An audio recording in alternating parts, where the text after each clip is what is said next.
मित्रों, कोरोना महामारी के खिलाफ पूरे देश के अंदर आदरणीय प्रधानमंत्री जी के नेतृत्व में और उनके मार्गदर्शन में पूरी मजबूती के साथ जो लड़ाई प्रारंभ हुई उसके अपेक्षित परिणाम आने प्रारंभ हो चुके हैं।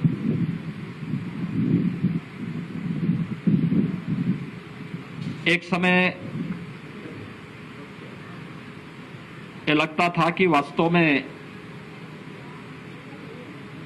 कोरोना महामारी एक बड़ी आबादी को अपनी चपेट में ले लेगी।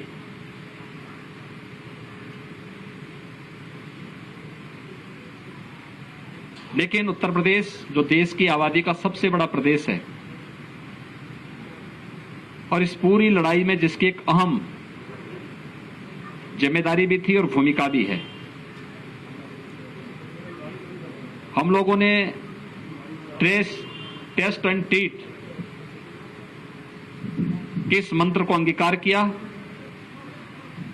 और उसके अनुरूप तेजी के साथ निगरानी समिति को और मोहल्ला समितियों को गांव-गांव और मोहल्लों में भेज करके स्क्रीनिंग की कार्रवाई, मेडिसिन वितरण की कार्रवाई, होम आइसोलेट या क्वारंटीन या हॉस्पिटल कहां उनको जाना है इसकी तैयारी और टेस्टिंग की क्षमता को विकसित करना। उत्तर प्रदेश आज के दिन तक 4,67,00,000 से अधिक लोगों को प्रदेश के अंदर कोविड टेस्ट कर चुका है। इसके साथ ही प्रदेश ने टेस्ट की क्षमता को काफी विकसित किया। मुझे याद है जब फर्स्ट वेव आई थी और पहला मरीज कोविड का उत्तर प्रदेश के अंदर मिला था 2 अप्रैल 2020 को, तो हमारे पास टेस्ट करने की कोई क्षमता नहीं थी। तब हमने NIV पुणे सैंपल भेजे थे। एक भी मरीज को भर्ती करने की व्यवस्था हमारे पास नहीं थी। हमने आगरा के जो कोविड पॉजिटिव पेशेंट आए थे उनको सफदरजंग हॉस्पिटल दिल्ली हमें भेजना पड़ा था। लेकिन आज उत्तर प्रदेश 3 लाख से अधिक टेस्ट प्रतिदिन कर रहा है और मुझे आप सबको बताते हुए संतोष की अनुभूति हो रही है कि पिछले 24 घंटे के अंदर उत्तर प्रदेश में 3,26,000 से अधिक टेस्ट हुए हैं। टेस्ट की क्षमता को कैसे विकसित किया जा सकता है, ये हम लोगों ने इस दौरान यहां पर तैयार किया है। ऐसे ही ICU और आइसोलेशन बेड्स की क्षमता फर्स्ट वेव से पहले हमारे पास नहीं थी।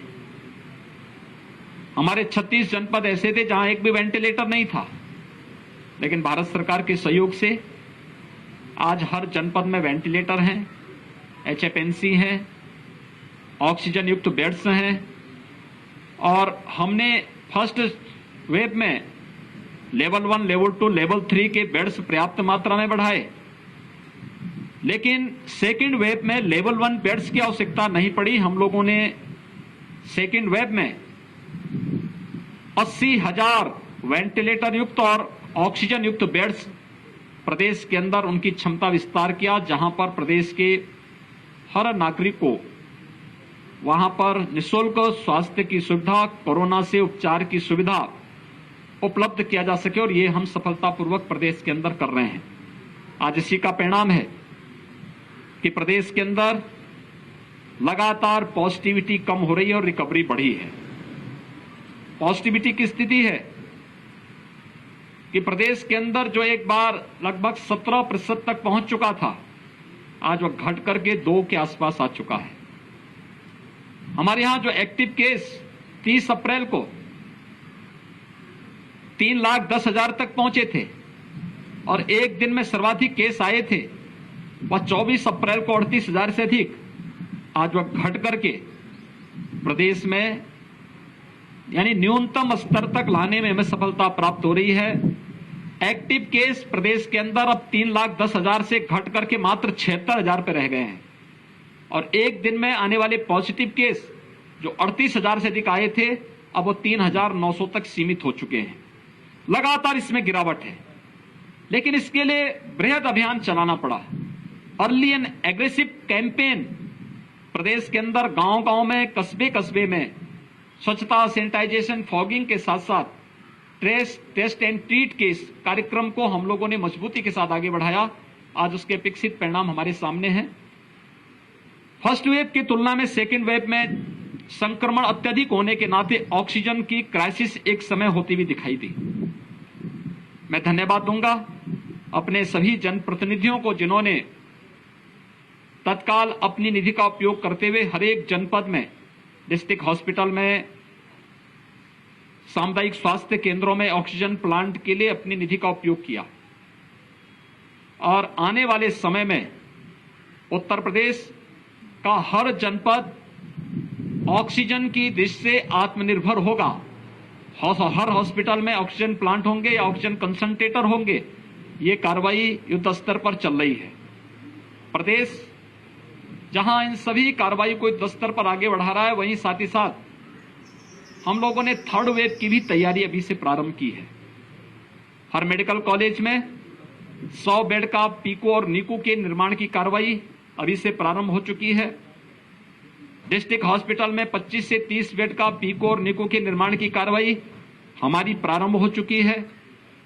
पीएससी, सीएससी और हेल्थ सेंटर को विकसित करने के साथ साथ मैंने सभी जनप्रतिनिधियों से अपील की है कि जैसे उन्होंने ऑक्सीजन प्लांट उन हॉस्पिटल्स में उपलब्ध कराएं, एक एक हॉस्पिटल को गोद ले लें, वहां पर अपनी निधि का उपयोग करें। शासन भी आपको धनराशि उपलब्ध करवाएगा। वहां पे मैन पावर स्थानीय स्तर पर जिलाधिकारी की कमेटी को करना है, मेडिकल कॉलेज में प्रिंसिपल्स को करने हैं।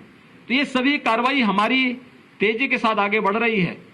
साथ साथ ट्रेनिंग की कार्रवाई भी, जो पीडियाट्रिशियन हैं, गायनेकोलॉजिस्ट हैं, पैरामेडिक्स हैं, नर्सिंग स्टाफ है, इन सब की ट्रेनिंग भी हम साथ साथ आगे बढ़ा रहे हैं। सरकार ने यह भी तय किया है कि हमने 45 से ऊपर सभी लोगों को भारत सरकार निःशुल्क वैक्सीन दे रही है। ये वैक्सीनेशन का कार्यक्रम युद्ध स्तर पर हर एक जनपद में प्रारंभ हुआ है। 18 से 44 वर्ष की उम्र के लोगों को प्रदेश सरकार वैक्सीन लेकर के और उन लोगों को वैक्सीन फ्री में उपलब्ध करा रही है। अब तक हम 23 जनपदों में 18 से 44 वर्ष की उम्र के लोगों को वैक्सीन दे रहे थे। 1 जून से सभी 75 जनपदों में हम वैक्सीन 18 से 44 वर्ष की उम्र के प्रत्येक व्यक्ति को उपलब्ध करवाएंगे। हमने इसमें प्राथमिकताएं तय की हैं। प्राथमिकता थर्ड वेव की आशंका व्यक्त की जा रही है कि थर्ड वेव बच्चों को ज्यादा प्रभावित कर सकती है। प्रदेश सरकार ने तय किया है कि हम थर्ड वेव से पहले 12 वर्ष तक की उम्र के बच्चों के अभिभावकों को अभिभावक स्पेशल बूथ स्थापित करके उन्हें वैक्सीनेट कर लें, उन्हें एक सुरक्षा कवच उपलब्ध कराएं। हर जनपद में न्यायिक अधिकारियों के लिए और मीडिया के लिए भी अलग से बूथ लगे, मीडिया और उनके परिवार के लोगों के लिए भी अलग से बूथ लगे। इसकी भी तैयारी 1 जून से आगे कर दी गई है। हम लोग कोरोना कालखंड में वर्तमान में इस 100 वर्षों की सबसे बड़ी महामारी का सामना कर रहे हैं, तो स्वाभाविक रूप से सरकार को कोरोना कर्फ्यू भी लगाना पड़ा। ये लॉकडाउन नहीं है, कोरोना कर्फ्यू है। लॉकडाउन में सारी गतिविधियां ब्रेक हो जाती हैं। यहां पे हमने किसानों से संबंधित गतिविधियों को पूरी छूट दी है, श्रमिकों से जुड़ी हुई सभी गतिविधियों को पूरी छूट दी है। उद्योग चल रहे हैं, खेतीबाड़ी का काम चल रहा है, प्रोक्योरमेंट के सेंटर हमारे संचालित हो रहे हैं, राशन की दुकानें हमारी संचालित हो रही हैं, कंस्ट्रक्शन के कार्य हमारे चल रहे हैं, सब्जी मंडी, फल मंडी ये सब संचालित हैं, आवश्यक और इमरजेंसी सेवाएं सभी संचालित हैं। परिवहन निगम की बसेज उत्तर प्रदेश के अंदर ये निरंतर चलायमान है, ये संचालित हैं, ये कार्य कर रही हैं। इसलिए हम लोगों ने कोरोना कर्फ्यू का सहारा लेकर के कि कहीं भीड़ न हो, कोरोना के संक्रमण की चेन को भी ब्रेक किया जा सके और साथ साथ हम लोग एक सामान्य नागरिक के जीवन के साथ साथ उसकी जीविका को भी बचा सकें। फिर भी कुछ लोगों की जीविका प्रभावित हुई हो, इसके लिए प्रधानमंत्री गरीब कल्याण पैकेज के अंदर मई और जून का निःशुल्क राशन वर्तमान में वितरित हो रहा है। जून, जुलाई और अगस्त 3 महीने का निःशुल्क खाद्यान्न राज्य सरकार भी अपने स्तर पर हर एक जरूरतमंद को उपलब्ध करवा रही है। प्रदेश के अंदर मेरा अनुमान है कि 15 करोड़ से अधिक लोग इसका लाभ लेंगे। एक महीने में 15 करोड़ से अधिक लोग इसका लाभ लेंगे।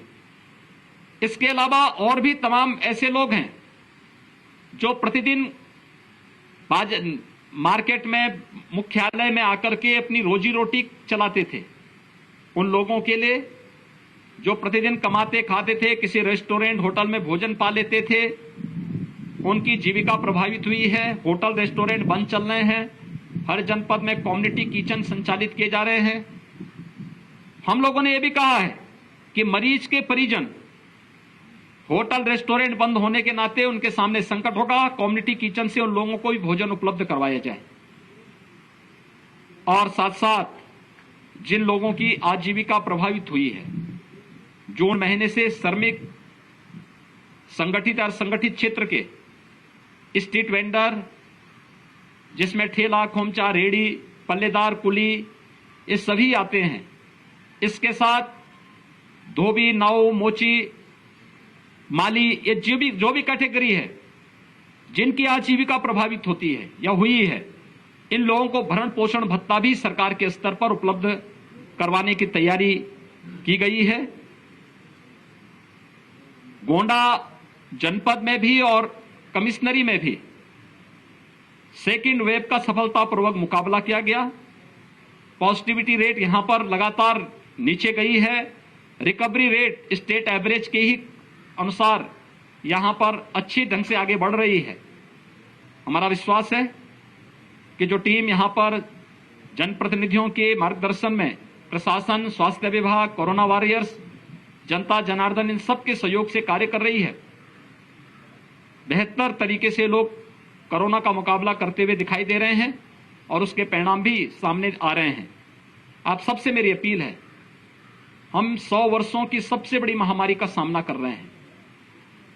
हमारे सामने परिणाम तो अच्छे दिखाई दे रहे हैं, संतोषप्रद हैं, लेकिन अभी लापरवाही नहीं करनी है। हर एक व्यक्ति को हम इस बात के लिए तैयार करें। हाई रिस्क कैटेगरी के लोग बाहर न निकलें। शेष अन्य लोगों को अगर बाहर निकलना ही हो तो ये मास्क जरूर पहने, 2 गज की दूरी का पालन जरूर करें, वैक्सीन जरूर ले, टेस्ट कराने से भी ना भागें और वैक्सीन लगाने से भी ना भागें। टेस्ट उन्हें समय पर स्वास्थ्य की सुविधा उपलब्ध करवाएगा और वैक्सीन उन्हें सुरक्षा कवच उपलब्ध करवाएगा। आप सब इस जागरूकता के अभियान के साथ जुड़ेंगे, इसके अपेक्षित परिणाम आएंगे। धन्यवाद जी।